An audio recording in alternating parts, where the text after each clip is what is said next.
in the work that I do, I get to experience entrepreneurs on a pretty broad spectrum or continuum of the journey that they're on. And as I was reflecting this morning, I started to see this interesting distinction between when entrepreneurs move from a space of competition to collaboration, and then even a third stage from collaboration to contribution.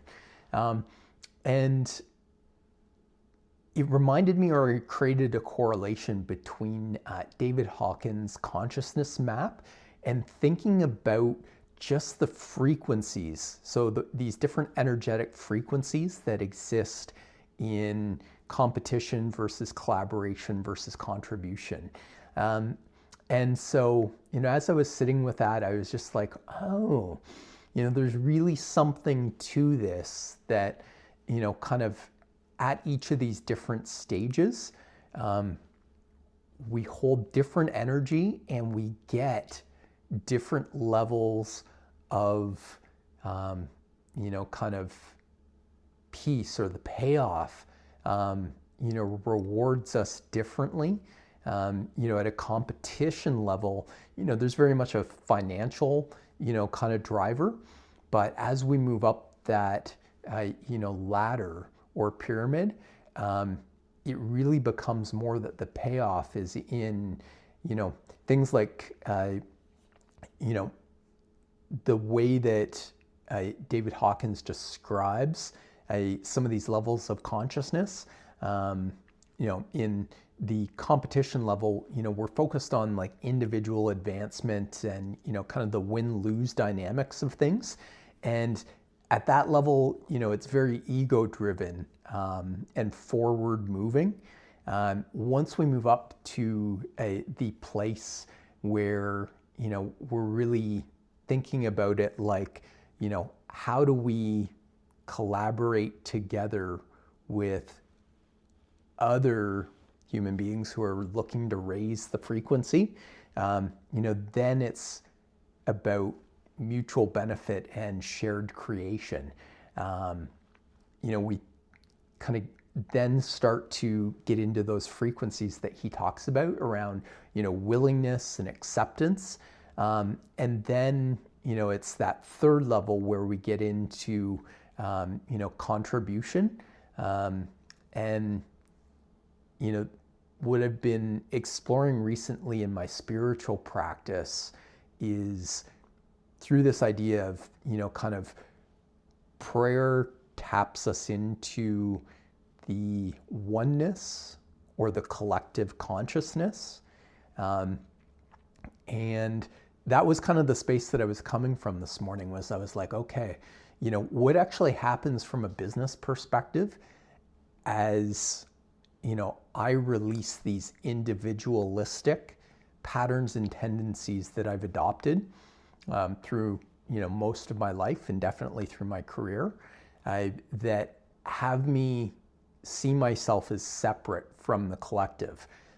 So what happens when, kind of my mind connects into, that one mind, or collectiveness?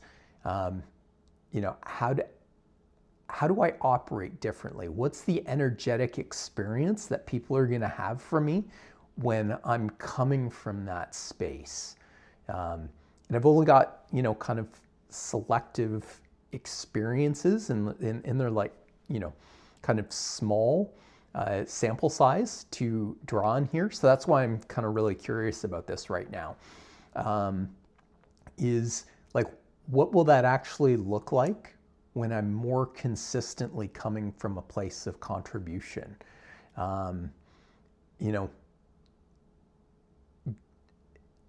Hawkins talks about, kind of the, types of qualities that we come from at that space, being like, kind of peace, joy, and love. So that, kind of the experiences are selfless and generative. And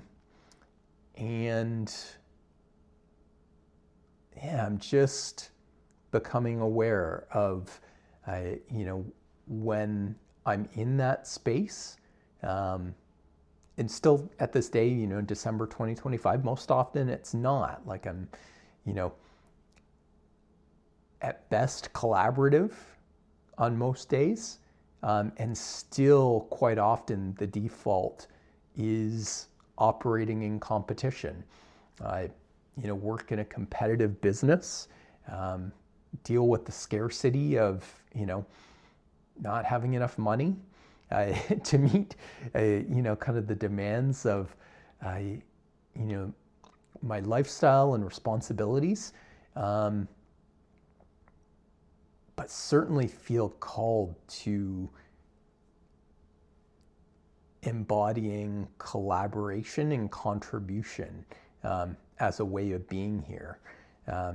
And so I know this is a little scattered and all over the place, but yeah, it is my starting point right here today.